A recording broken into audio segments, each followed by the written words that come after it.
어쨌든 환절기에 여름 감기 조심하시기 바랍니다.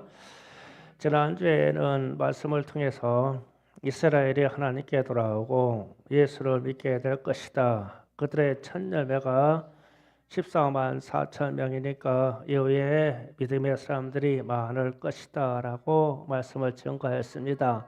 그리고 주님이 재림하실 것입니다. 그리고 또 오늘 말씀에 이어서 새 천사가 등장하여서 하나님의 뜻을 다시 확인하고 전하는 내용입니다. 오늘 새 천사가 성경에 기록된 대로 말씀하는 것을 우리가 보고 깨닫기를 원합니다. 14장 6절에 하반절에 이렇게 표현되었습니다. 영원한 복음이다. 영원한 복음을 가졌더라. 이 복음이 모든 민족, 종족, 방언과 백성에게 전할 영원한 복음을 천사가 다시 말하였다는 거예요. 그러면 이 영원한 복음이라는 것은 영원 불멸의 복음을 말해요. 풀어 말하면 아마 영원 불멸한 복음이라는 것은 주 예수를 믿어라. 그리하면 너와 내 집이 구원을 얻으리라. 예수 그리스도에 관한 이야기예요. 이게 복음입니다. 우리 개인적으로는 우리가 제3을 받고 구원을 이룬다라는 뜻이 되고, 예수를 믿어 모든 민족, 방언, 전 세계에 있는 사람들이 구원에 이를 것이다. 이 말씀이 됩니다. 이게 영원한 복음입니다. 그래서 예수님께서 스스로 당신을 소개할 때 나는 길이요 진리요 생명이다 말씀하시고, 영원한 복음이 되어야 되기 때문에 나는 알파와 오메가다. 나는 시작과 끝이다. 나는 처음과 나중이다 말씀하신 거예요. 그러니까 지금부터 이야기하면 영원 전부터 하나님은 역사하셔서 이 구원의 서정 예수 그리스도를 계획하시고 주셨고, 지금부터 역사는 끝나서 끝 지점까지 있을 때 이때도 예수 그리스도로 말미암아 끝날 것이다. 그래서 영원한 복음, 영원 불멸의 복음은 예수 그리스도에 대한 증거입니다. 이 증거를 천사가 말세에 대해서 다시 말한대요. 그러면 귀 있는 자들에게 들리면 되는 것입니다. 14장 7절에 가서 그 천사가 이어서 말하기를 하나님을 두려워하여 하며 그에게 영광 돌리라. 이는 그의 심판의 시간이 이름이라. 하늘과 땅과 바다의 물의 근원을 만드신 이를 경배하라 하더라. 아멘. 이 천사가 영원한 복음을 소개한 이후에 하나님께 예배하라고 다시 말합니다. 그래서 우리가 이 예배에 대해 좀 생각을 해봐야 돼요. 지금 대한민국은 아직까지 예배에 대한 자유가 있습니다. 예배가 열려 있습니다.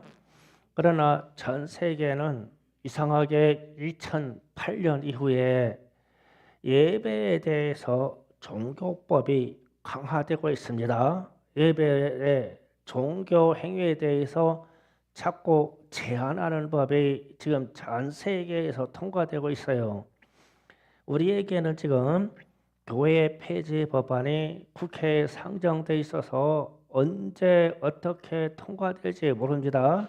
이게 전 세계적인 추세예요. 그러면은 종교 예배 자유를 제한한다는 것은 어떤 현상이냐면 공적인 기도와 찬송을 제한할 것입니다.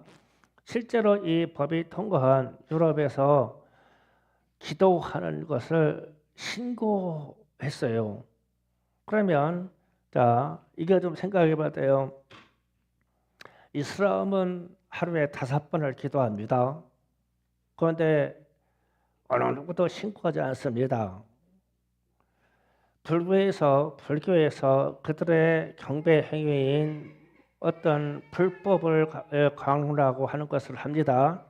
그러나 불교에서 그들이 종교 행위했다고 어떤 누구도 불교 행위를 신고하지 않습니다. 그러나 기독교에서 유독 하나님께 기도하고 하나님께 찬송한 것은 신고당합니다. 이상해요. 그러면은 종교라는 게요, 세상이 말하는 모든 종교가 다 종교가 아니라는 거예요. 기독교만이 유일한 생명의 종교라는 뜻이 돼요. 그래서 왜 기독교가 기도하면 그렇게 세상이 무서워하냐? 하나님이 응답할 거를 아는가 봐요. 예, 왜 기독교인들이 찬송하면 세상이 왜 신고하냐? 찬송 중에 하나님 임하신다는 걸 아는 거예요. 그런 뜻이에요. 그래서 이 종교법이 자꾸 강화되는데 유독 제한은 기독교에게만 제한이 됩니다. 그 이상해요. 우리는 이걸 잘 깨달아야 돼요. 이게 전 세계적인 추세입니다. 지금 이집트나 모로코 쪽에서는 이 종교 제한이 상당히 심합니다. 기독교인의 전체 인구의 뭐 1% 내외니까 거진 없다고 봐야 돼요. 그런데 이 기독교인들이 사하라 사막으로 밤샘을 갑니다. 그러니까 사람도 닿지 않고 불빛도 닿지 않는 사막 가운데로 아무도 닿지 않은 사람들의 일행들이 무슨 약속을 한 것처럼 사하라 사막 가운데로 들어갑니다. 들어가서 거기에서 밤새 찬송하고 옵니다. 이게 상상이 가요? 지금 있는 일이에요, 이 일이. 왜냐하면 집에서 기도할 수 없으니까, 집에서 찬송할 수가 없어요. 신고가 들어가기 때문에. 신고가 들어가면 난리를 납니다. 뭐 그냥 거진다 박탈입니다, 박탈. 그러니까 하나님은 경배해야 되겠고 하나님께 기도하고 자신들의 사정을 하나님께 알아야 되기 때문에 아무도 닿지 않는 사하라 사막 가운데로 들어가는 거예요. 수시간을 걸어서 들어갑니다. 차 타고 걸어서. 그래가지고 모래 구덩이가 움푹 들어가는데 모여가지고 거기서 막 기타 치면서 밤새 찬양합니다. 우리 보고 지금 우리 교회 찬송하라 하면요, 참 신나게 찬송해야 돼요. 우리 산기도 하자고 가면 산에 올라가가지고요, 나 집에 가기 싫다고 그냥 밤새 찬송하고 있어야 돼요. 진짜 그 정도라고요. 지금 그렇게 이런 추세가 이 세상에 자꾸 오고 있어요. 그러면 이 추세가 뭐냐면 심판의 시간이 가까이 오고 있다는 거예요. 그래서 심판이 가까웠으니까 천사가 말합니다. 너희는 하나님께 예배하고 경배하라, 이 말을 합니다.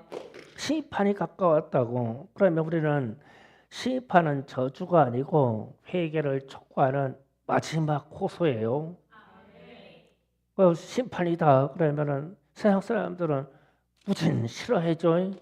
그런데 심판이다가 옵니다. 그러면 이게 마지막 복음이고 영원한 복음의 끝점이기 때문에 회개하라고 마지막 호소를 던지는 거예요. 그래서 우리가 믿지 않는 자들이나 혹은 하나님을 믿되 시원찮게 믿는 사람들에게 심판이 있다고 말해 줘야 되는 거예요. 왜냐하면 이게 마지막 복음으로 갈 말이기 때문에 하나님의 계획 속에 있는 말입니다. 그래서 우리는 영원한 복음의 마침이 심판입니다. 그래서 그 천사가 지금 그 말을 전하는 거예요. 시간이 얼마 없으니 너희들 열심히 예배드려, 심판이 다가오고 있어. 그리고 그것이 영원한 복음, 예수 그리스도의 복음을 가졌다고 천사가 말합니다.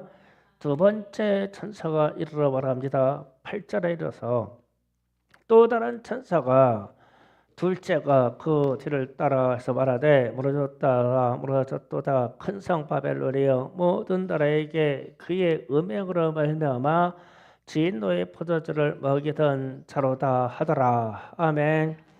자, 여기서 바벨론 멸망에 대해서 말합니다. 이 바벨론은 마지막 때 심판받을 세상을 뜻해요. 그러니까 이 세상이 하나님의 심판을 받을 것인데 그 이유는 뭐냐라고 하면 음행이라고 말했어요. 음행으로 말미암아 진노의 포도주를 먹이던이라고 써요. 그러면 이 음행이라는 것은 도덕적으로 육체적으로 음란한 타락도 포함되고 영적으로 우상 숭배하는 것에 또 포함이 돼요. 그래서 음행이라 그러면 도덕적이나 영적으로 통합된 말이 음행이라는 뜻이에요. 통합된 말입니다. 그러니까 우상 숭배하고 귀신 섬기면서 당연히 음란한 짓을 해요. 그러나 하나님의 순결한 말씀이 우리의 역사하면 그건 할 수가 없어요. 그만큼은 안 돼요. 이렇게 돼요. 그래서 이게 가치가 아니다. 그래서 이게 음행이라고 말해요. 근데 이 음행이라는 말을 오늘 14장 8절에 음행으로 말미암아 진노의 포도주를 먹이던 자로다라는 말씀을 머리가 기억하고 14장 4절을 한번 읽어봅니다. 14장 4절 다 같이 합독합니다. 시작. 이 사람들은 여자와 더불어 더럽히지 아니하고 순결한 자라 어린 양이 어디로 인도하지 따라가는 자며 사람 가운데서 속량보다 처음 익은 열매로 하나님과 어린 양에게 속한 자들이니. 아멘. 어떤 사람들이 여자와 더불어 더럽히지 아니하고라고 말했을 때는 이 음행에 빠지지 아니하고 이 뜻입니다. 그래서 음행에 빠지지 않은 순결한 사람이더라. 이런 사람들이 예수님이 인도하는 대로 따라갈 수가 있는 거예요. 마음이 세상에 마음이 우상에게 마음이 귀신에게 가 있는데 예수가 따라라고 하면 따라가지겠어요? 안 되죠. 그래서 순결한 신앙이라는 것은 이 음행의 문제가 우리에게 사라지는 거예요. 그래야 예수만 보여요. 그렇게 지금 말씀하고 진노의 포도주를 먹이던 자다 이랬어요. 그러면 진노의 포도주를 먹이던 이 말은 유혹이, 그러니까 음란하게 하려고 하는 유혹이, 하나님을 떠나게 하려고 하는 유혹이 매우 적극적이고 매우 열정적이라는 뜻이에요. 그래서 먹이던 진노의 포도주를 먹이던 이 말은 상당히 강조적인 말이에요. 그러면 마지막 시대가 오면 세상은 음란하게 하고 하나님을 떠나게 하는데 이끌어내는데 상당히 적극적이고 열정적일 것이다. 이 뜻이에요. 이 속뜻이. 그러면 이렇게 되면 상당히 심각해져요. 실제로 과거에 멸망받던 이야기 중에 에레미야 51장 6절 7절 좀 잠깐 볼게요. 에레미야 51장 6절에서 7절 다 같이 한 목소리로 한번 합독합니다. 시작. 바벨론 가운데서 도망하여 나와서 각기의 생명을 구원하고 그의 자고로 말미암아 끊어짐을 보지 말지어다. 이는 여호와의 보복의 때니 그에게 보복하시리라. 바벨론은 여호와의 손에 잡혀 있어 온 세계가 취하게 하는 금전이라. 온 민족이 그 포도주를 마심으로 미쳤도다. 아멘. 자, 저기는 실제로 바벨론 멸망에 대해서 예언한 말이거든요. 6절 잠깐 다시 봐요. 6절에 바벨론 가운데에서 도망해라. 생명을 구원하도록 도망해라. 바벨론의 죄악이 가득 차서 바벨론이 심판받을 거야. 이는 여호와의 보복의 때니 그에게 하나님이 보복하시리라. 그러면 세상 바벨론을 멸망시키겠다는 거예요. 그러면 저 멸망시킨 이유를 말씀해 주셔야 되죠. 7절에 그 이유를 말합니다. 바벨론은 여호와의 손에 잡혀 있어 온 세계를 취하게 하는 금잔이다.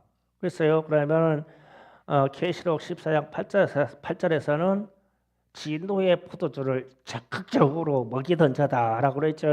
취하게 하는 금잔이라 모든 민족이 그의 포도주를 마심으로 미쳤도다. 그래, 미쳤대요. 미쳤다. 그러면 이 말은 세상이 미쳤다. 세상이 분별하지 못하도록 미쳐 돌아간다. 이 얘기거든요. 그러면 이 말씀이 세상이 미쳤다. 세상이 미쳐 돌아간다. 도덕적, 영적으로, 타락으로 사람들이 미쳐 돌아간다.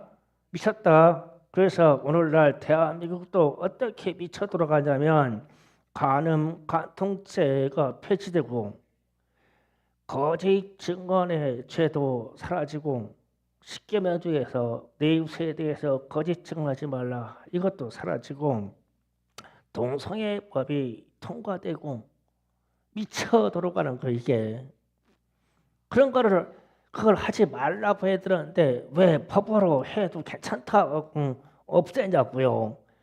그래서 유럽이나 이 서구 지역이나 지금 미국이나 캐나다가 이 법들을 이거를 지키라고 가르쳐야 되는데 없애버리니까 미쳐 돌아가다 세상이 미쳐 돌아가는 거예요. 우리도 그런 법을 통과시키지 말아야 되는데 자꾸 통과시키니까 미쳐 돌아가는 거예요. 죄가 아니야. 음란한 것도 죄가 아니요. 귀신 섬기는 것도 죄가 아니야. 우상 섬기는 거요. 우리나라에서는 문화진흥법이라고 해가지고요. 무당들 장려합니다. 막 수천억씩 막 들어갑니다. 문화진흥비로. 다 귀신 섬기는 일에 쓰여요. 미쳐 돌아간다. 근데 미쳤도다 저 말이 맞아요. 그런데 이거에 대한 분별이요. 제가 은퇴하신 목사님 중에서 김동희 목사님을 참 제가 존경해요.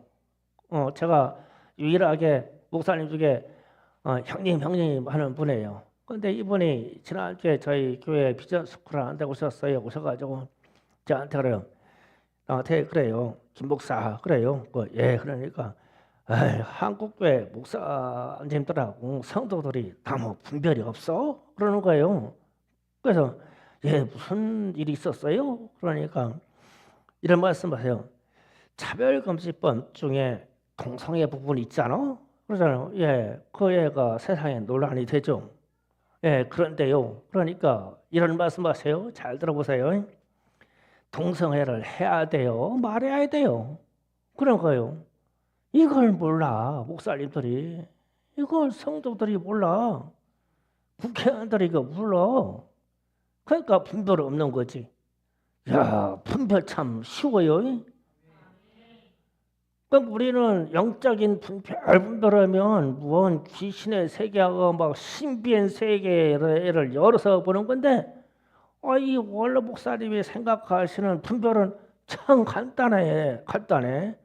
그거 해야 돼요? 말아야 돼? 하지 말아야지. 똑같은 얘기예요. 거짓말을 해야 돼? 말아야 돼? 거짓말하지 말아야지. 그게 분별이라는 거요. 참 답답해 내가 그러는 거예요. 여러분도 갑자기 답답하죠? 분별은 쉬운 것이다. 그분의 말씀이에요. 그래서 제가 그러네. 분별이 이렇게 거창한 게 아니구나. 그래서 세상이 미쳐 들어간다 지금. 진노의 포도주를 먹이는데 세상이 먹이는데 세상이 우리를 타락하도록 적극적으로 열정적으로 끌어간대요. 그게 진노의 포도주를 먹이더이라는 말의 속뜻입니다. 그래서 우리는 이런 세상을 분별해야 됩니다. 그리고 세 번째 천사가 나타나서 말합니다. 9절 이하 11절입니다. 세 번째 천사가 셋째가 그 뒤를 따라 큰 음성을 이르되 만일 누구든지 짐승과 그의 우상에게 경배하고 이마에 손을 표를 받으면 그도 하나님의 진노의 포도주를 마시리니 그의 진노의 잔을 섞인 것 없이 부은 진노의 포도주라. 아멘. 자 여기에서 이어서 강의합니다. 세 번째 천사가 말합니다. 누구든지 짐승과 그의 우상에 경배하고 이마에나 표에 표를 받은 사람은 이런 사람들은 이제 심판받는다고 세 번째 말합니다. 이 말씀은 제가 몇 차례 이 설교를 했어요. 요한계시록 13장 16절 18절 사이의 말씀입니다. 한 번 더 읽어보고 갑니다. 다 같이 합독합니다. 시작. 그가 모든 자, 곧 작은 자나 큰 자나 부자나 가난한 자나 자유인이나 종행들에게 그의 오른손이나 이마에 표를 받게 하고 누구든지 이 표를 가진 자 외에는 매매를 못하게 하니 이 표는 곧 짐승의 이름이나 그 이름의 수라. 제가 여기 있으니 청명한 그 짐승의 수를 세어보라. 그것은 사람의 손이 그 수는 666이니라. 아멘.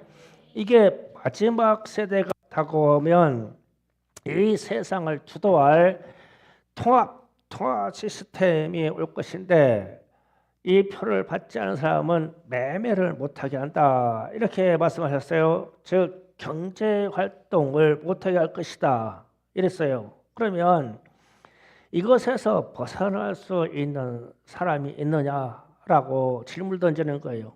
세상이 우리는 지금 이 땅에서 살려면 먹고 살려면 매매를 해야 되고 일을 해야 되고 무엇을 주고받아야 되고 우리는 또 식료품이랑 등등을 사야 돼요. 그런데 세상이 통합 시스템에 와서 이마에나 손등에 특별한 인식의 표를 받지 아니한 사람은 이 사고 파는 것을 못하게 한다는 거예요.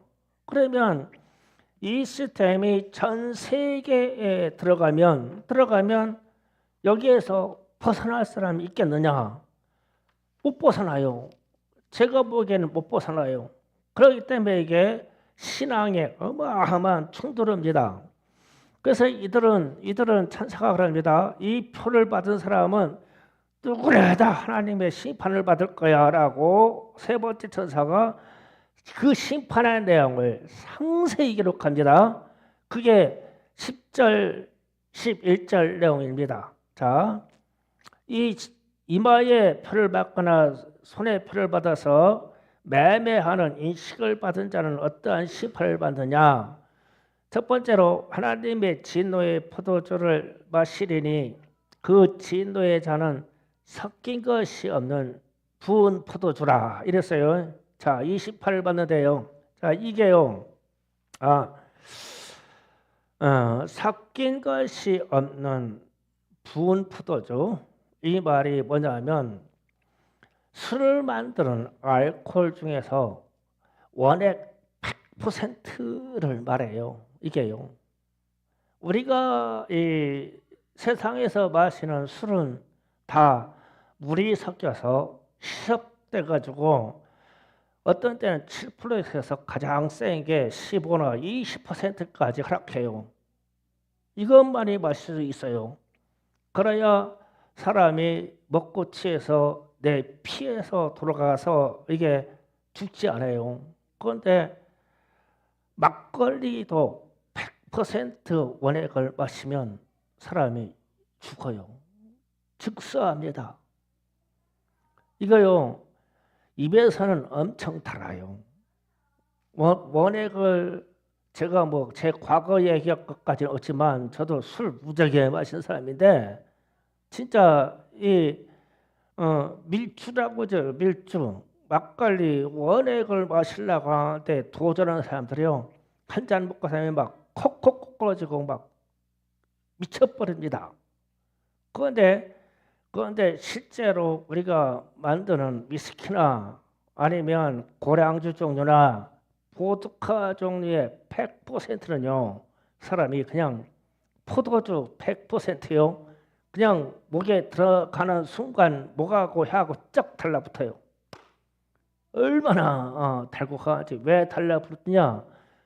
알코올의 농도가 세서 내 몸에 있는 수분이 역삼투압 현상으로 빠져나오기 때문에 그래요. 물이 섞이지 않으면 큰일 나요. 이 알코올이. 그런데 이 알코올 자꾸 도수를 세게 찾는 사람들 보면은 알코올 중독자거든요. 그런데요. 하나님이 지금 그 말씀을 하는 거예요. 좀 천사를 통해서 진노의 포도주잔을 마시게 될 것인데 섞이지 않은 물로 희석하지 않은 포도주 원액이다. 그랬어요. 그러면 짐승의 표를 받아서 매매하는 이 순간이 뭐냐면 너는 앞으로 죽냐 안 죽냐 흑백으로 검정색이냐 흰색이냐 이 결단의 순간이라는 거예요. 표를 받으면 너는 반드시 죽어 그 경고거든요. 그런데 우리는 세상 삶을 살다 보니까 이 세상이 이어질 것인데 적당히 양다리 걸치고 좀 편하게 살 수가 없냐? 이렇게 하고 싶죠. 신앙생활을 자꾸 타협이가 이 부분이 그냥 강렬해요. 우리 김미경 집사님 상당히 위험해요. 다 소리 들어간다고 하면 막 만사 제껴놓고 막 안 되니까 내 새끼 건드리면 안 되니까 아니나 그 막 죄도 막 서슴없이죠 막 내 다소리를 위해서는 이렇게 돼버려. 그러니까 왜 김미경 집사님을 비유로 얘기하냐? 여기에는 소위 어머니라는 분들은 이거 견디기 힘들어. 여자들은 모성애가. 그래서 이 마음의 이 신앙의 단호함이 어떻게 바로 서야 되느냐는 이 질문입니다. 이게 두 번째로 불과 유황을 소개합니다.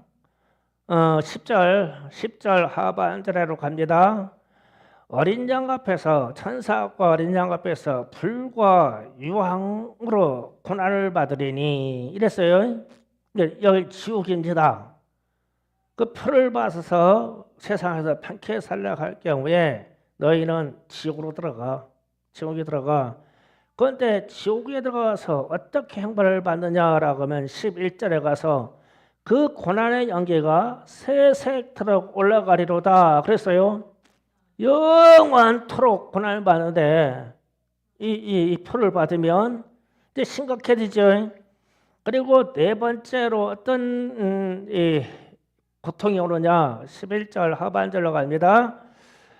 짐승과 그 우상에게 경배하고 그 이름의 표를 받은 자는 누구든지 밤낮 쉼을 얻지 못하리라 하더라. 여기서 쉰다는 안식이라는 말을 넣었어요. 자, 이것도 상당히 중요해요. 절대 쉬지 못한다. 안식이 없는 고통을 받는다. 이 얘기거든요.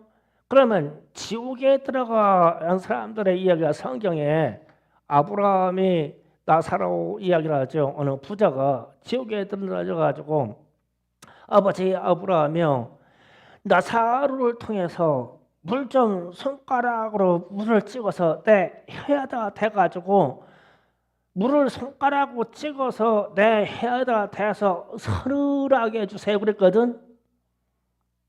그러면은 물을 손으로 찍어서 내 혀에다 대서 서늘할 정도면 그 고통이 얼마한 고통이냐고 상상을 해봐요. 그런데 그 고통이 영원토록 가는데 쉼이 1초도 없대. 1초도.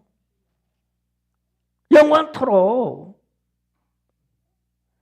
그러면 이제 이 문제를 놓고 우리가 말세에 이르러서 이런 현상이 세상에 오면 이런 생각이에요. 이 땅에서 짧게 고통받고 천국에 가느냐. 이게 짧게 고통받는다는 것은 성경적으로 갈 때 3년 반이나 7년을 얘기합니다. 그러니까 10년 안쪽에 끝나는 고통이거든요. 이 고통 잘 될만해. 받고 그냥 천국 가자. 이거냐? 아니면 이 땅에서 짧게 물질의 풍요를 누리고 영원한 지옥을 갈 것이냐? 이 판단에 들어간다는 거예요. 그러면 뭘 준다면 첫 번째로 배고픔. 우리가 배고픔도 금식하면서 우리 청년들 훈련시킬 필요 있어요. 이거 훈련 받아야 돼요. 그냥 다소라 3일 금식 무난하다. 응? 대학교 문제 끝나면 3일 금식 한번 해보자. 아멘 안 했으니까 일주일 하자. 3일을 할래? 가을에는 3일 하자. 금식 한번 해보자. 아멘. 그거 됐어. 3일이면. 다른 사람들도 3일은 금식 해보자. 아멘 안 하는 사람은 일주일 하자. 아멘 안 하는 사람은 21일을 해보자. 아멘 안 하는 사람은 40일 해보자. 그 얘기요. 배고픔 속에서 견딜까? 또 한 가지요. 전기 없는 세상에서 살 수 있을까? 우리 지금 밤기도 하면서 조금 훈련되어 가지요. 이야, 이 숲속에서 기도하는데 이 캄캄한데 이렇게 캄캄함에 평온을 할 수가 있냐? 이야, 평온하구나. 훈련돼 가고 있는 거예요. 그러면 또 물 없는 세상에서 다소리 잘 들어라. 3일 금식하는데 물 없는 단식으로 가자. 사망 직전으로 가. 3일 만에 곡식과 물을 동시에 끊어버리면 그거를 태운다는 의미를 갖거든요. 그러면서 이렇게 평상시에 짧게라도 훈련된 사람이 그러겠죠. 그래, 뭐 3년 굶기면 3년 안에 죽겠네. 그래, 우리가 매매할 수 없어서 식료품을 살 수가 없고 모든 공급이 끊어진다고 그러면 야, 40일 정도 금식하면은 내 생명 끝나겠네. 어차피 먹을 거 없는데. 그래가지고 그래도 안 죽어. 그러면 뭐 40일 금식 뭐 2번 하지 뭐. 김미경 집사님 할 수 있어. 이번에 한번 금식에 한번 일주일만 도전해 보자고요. 그 금식 일주일 하면 누워서 할 생각, 잡생각 하나도 안 나. 무슨 생각은 나면 아이고 배고파, 아이고 배고파 이거 생각밖에 안 나. 뭐 돈 이런 거 아무 생각 안 나. 뭐 아픈 거, 뭐 불면증 생각 안 나. 이틀만 굶어봐. 막 어떻게 언제 잠을 자야 돼? 이거 배고픔을 참기 위해서. 잡생각 안 난다니까. 그래서 이제 방법이 있어. 뭐 새벽 예배도 안 나오지. 불면증이 있다고 그러지. 그래서 그러면 새벽 예배 드리세요. 예배 드려야 됩니다. 기도해야 됩니다. 이렇게 말 안 들어. 그러면 금식해야 됩니다. 3일 금식해야 됩니다. 말 안 들어. 일주일 금식해야 됩니다. 말 안 들어. 20일 금식해야 됩니다. 말 안 들어. 40일 금식해야 됩니다. 아멘 했어요? 그게 올라가는 거요.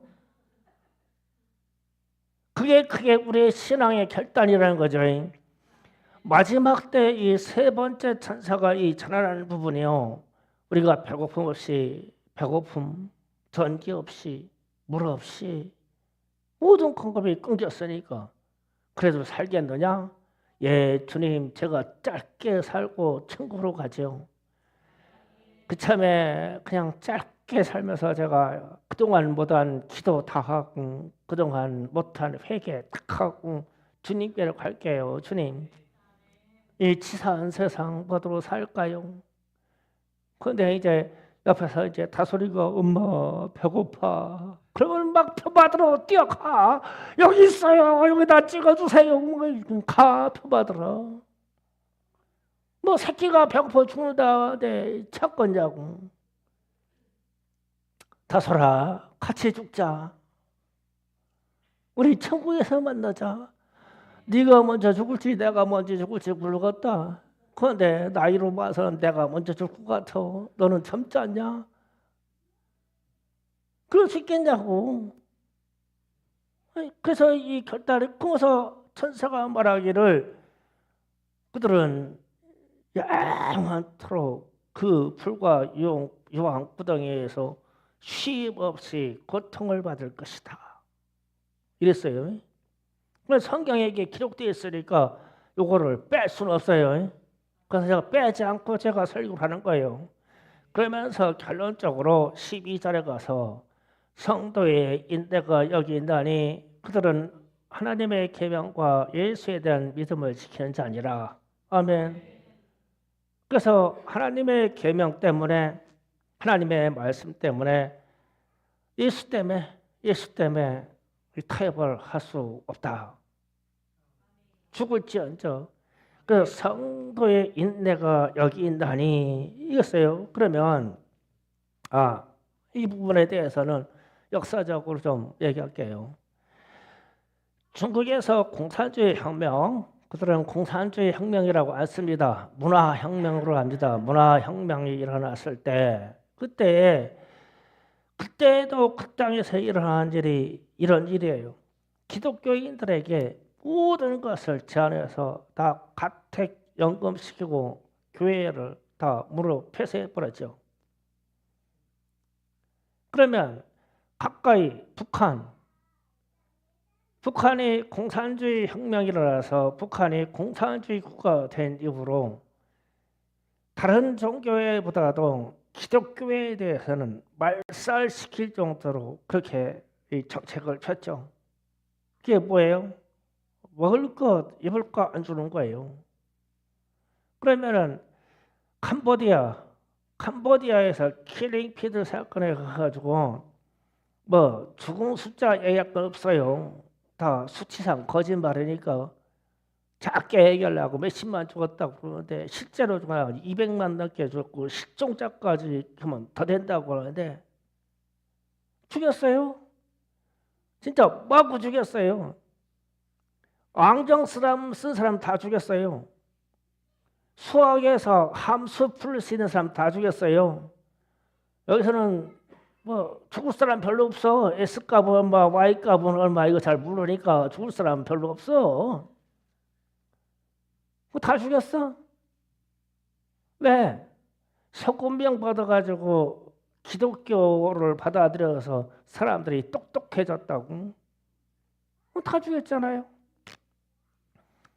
그러면은 우리도 마찬가지예요. 이게 뭐 지금 시대에서 공산주의가 되냐 안 되냐 그런 얘기가 하는데 공산주의가 되면 기독교는 자동 핍박받는 것이고 자동으로 박해받는 것이고 자동으로 우리는 순교의 길을 들어갈 수밖에 없어요. 이게 우리의 현실입니다. 그래서 성도의 인내가 여기 있나니 할 때요. 참을 인자가요. 참을 인자가 재미있어요.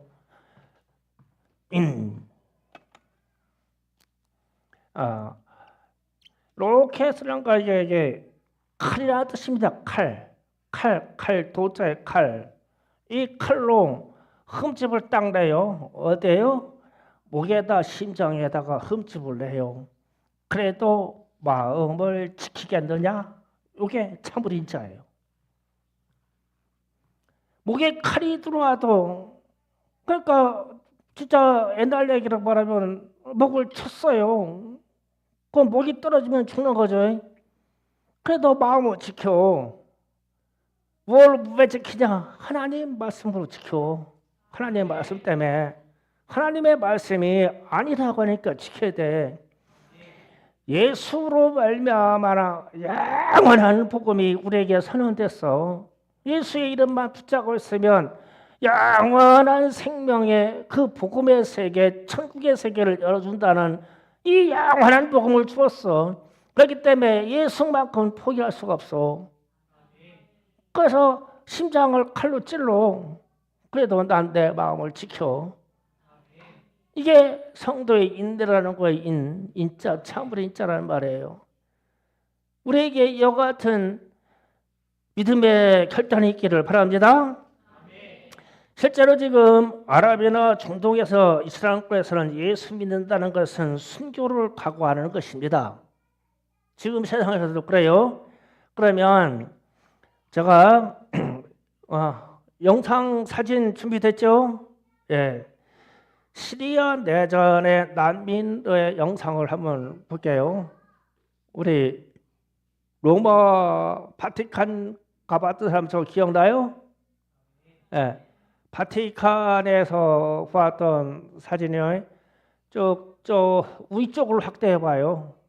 위쪽에 천사 날개 보이는 분이 있어요? 예. 천사 날개 보여요. 뒤에 천사 날개. 자, 이제 전체를 띄워 보세요. 전체가 나오게요. 자, 사람들이 나무 된 쪽배를 타고 있죠. 나무 쪽배에 저 많은 사람이 탈 수 있을까요? 예, 실제로 시리아 난민들이 저렇게 탔어요. 제일 앞에 이렇게 무엇을 안고 있는 사람이 뭐예요? 앞에 아무리 봐도 성경입니다. 성경. 그 다음에 저 사람이 그 사람 위에 왼쪽에 하늘을 쳐다보고 있는 사람 얼굴 좀 봐요. 예, 바로 옆에 사람들이 한 사람 숙여 있고 그 뒷사람 아니 예, 그 얼굴 하늘을 쳐다보고 있죠. 하늘 쳐다보고 있죠. 주여 확 쳐있죠. 그 다음에 뒤에서 천사가 저 배에 탑승했죠. 앞에서 성경을 이렇게 들고 있고 뒤에는 천사가 저 배에 타고 있죠. 저게 바티칸 광장에 청동으로 되어 있는 동상입니다. 동상인데 저 동상이 그 어마어마한 바티칸 입구 광장에 저게 전시되어 있어요. 그러면 이 가톨릭에서 저거를 저렇게 세울 수 있을 만큼이면 저들의 사정에 대한 것을 알리려고 그런 거죠. 자, 여기에서 저 얘기를 할게요. 이 시리아 난민들이 시리아 내전을 통해서 어떤 부류의 사람들이 터키로, 요르단으로, 그리스로, 이탈리아로, 전 유럽으로 난민 상태로 나왔어요. 남서가지고 배를 타고 걸어서 그렇게 수없이 빠져나왔어요. 그런데 이런 질문을 해보는 거예요. 이들은 누구였나? 그래서 이슬람 대전이 일어나서 이슬람들이 그 땅을 다스리려고 그 땅을 점령하려고 그러는데 이슬람 사람들이 도망갈 필요가 있을까? 그건 아니죠. 그 자리에 있어야 되잖아요. 그러면은 저기에서 있는 동상의 그림처럼 자유를 찾아가는 사람들은 어떤 부의 사람일까? 기독교인이야, 맞아. 기독교인. 그런데 이제 전 세계 언론은 이들이 취업을 해서 도망간다고 그랬죠. 저 사람들은 취업의 목적이 아니야. 자유야, 자유. 그래서 목숨을 걸고 바다를 건너는데 어린아이들 빠져 죽고 어린아이들 막 해안으로 떠밀러 오고 막 죽은 어른들 막 떠밀러 오고 난리 났었죠. 그러면은 저 사람들은 내전이 일어났어도 그 땅에 있으면 살 수 있는데 뭘 찾아서 갔냐고. 뭘 찾아서. 그 자유라는 거 자유. 그런데 이 자유라고 하는 이 개념이 세상이 가지고 있는 방종의 자유, 놀고 마시는 자유가 아니고 저들은 신앙의 자유를 얘기해요. 신앙의 자유. 그 자유거든. 그렇게 저 고난의 저 일을 하고 쪽배 사람들이 저렇게 타고 있어. 저렇게. 한 사람만 이렇게 하면 배 뒤집어가 다 할 거 아니야. 천사가 타고서 배가 기울어지지 않게 붙잡고 있는 거예요. 그러면 그 바다가 파도가 치냐고. 그래서 기념비적으로 서 있는 거거든요. 제가 저것을 보고 딱 깨닫는 게 이거예요. 지난주에 우리 교회 강사를 받던 선교사님이 이런 얘기를 해요. 시리아 난민 중에는 기독교인들이 많습니다. 그래요. 근데 그 순간에 난 로마 바티칸에서 봤던 저게 생각이 딱 나는 거예요. 아, 맞아. 사람들이 기독교는 있었지. 그런데 이 사람들이 기독교인이라고 말을 안 하는데 섞여 있을 때, 왜냐면 누가 언제 죽일지를 모르니까 그 안에는 여러 종류의 사람들이 있으니까. 그래서 이제 우리 한국의 선교사님들이 시리아 남이촌에 들어가가지고 구제하려고 들어가가지고 근데요 나는 한국에서 온 선교사입니다. 당신은 누구십니까? 이렇게 묻는데 잘 들어보세요. 그런데 묻는데 이 사람들이 이 말을 하는데 나도 선교사입니다. 그런데 나는 선교사입니다. 그런 거예요. 그런데 그 말을 딱 듣는 순간 마라나타 아멘 주 예수여 오시옵소서 나는 선교사입니다. 나는 전도사입니다.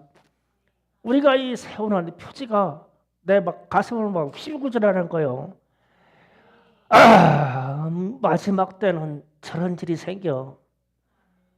우리에게도 우리 후손에게도 저런 일이 생겨.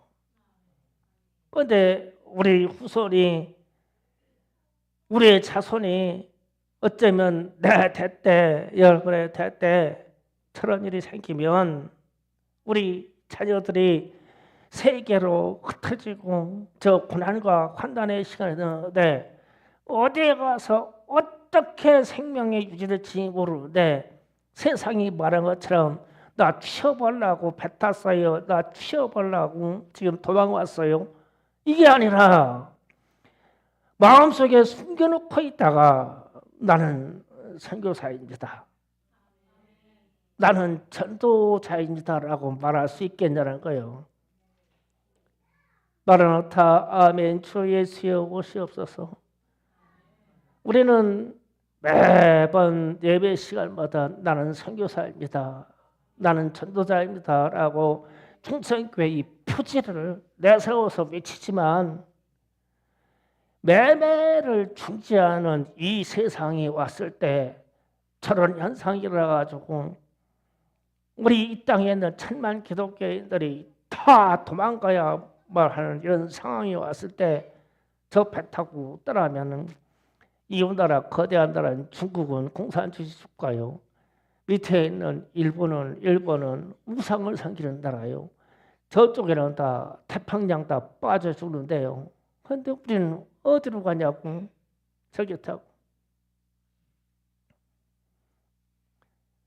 그래서 이 선교사가 시리아 남해 쪽에 와가지고 기독교인들을 찾으려고 그때 눈을 탁 쳐다보면서 그런데요. 나는 한국에서 온 선교사입니다. 그러면 이 꼬맹이들이요. 철없는 꼬맹이들이 나는 선교사입니다. 이런데 기독교인이라고 간접적으로 밝히는 거죠. 그리고 간혹 어떤 사람이 그러는데요. 나는 전도자입니다. 그런데 간접적으로 밝히는 거죠. 그래서 수년 전에 제가 기도하면서 마라나타 아멘 주 예수여 오시옵소서 우리는 선교사입니다. 우리는 전도사입니다. 그때는 말씀을 이렇게 쉽게 받아서 내가 메모를 했는데 아니 갈수록 저 말씀의 표지가 우리가 가야 할 길이네. 우리가 가야 할 길이고 말세에 살아갈 이유고 성경은 자꾸 이렇게 기록이 되어 있으니까 그래서 우리는 감사해야 돼요. 미리 알았으니까 준비할 수 있잖아요. 미리 알았으니까 우리가 지금 이 세상 사는 거 조금 어렵고 육체가 고단하고 내 육체에 질병이 있다고 실망하지 마시고 우리의 믿음과 우리의 신앙이 진짜 나는 선교사고 나는 진짜 전도자라고 내 심장 그냥 꽉 단단하게 세워놓아야만 나와 내 후손들에게 이 믿음의 역사를 물려줄 수 있지 않겠어요? 언젠가는 저런 일이 닿을 거니까요. 그 우리는 우리 중에 이미 로마 바티칸에 가서 저 현상을 보고 왔으니까 오늘 다시 보고 깨달으시고 저기에 탑승한 천사를 보시고 우리가 어떤 고난을 당하더라도 주님의 천사가 우리를 보호해 주시겠죠. 그래야 그분이 우리 하나님이시니까 우리는 이 하나님을 신뢰합니다. 오늘 말씀 붙잡고 주여 삼창하기도 합니다. 주여!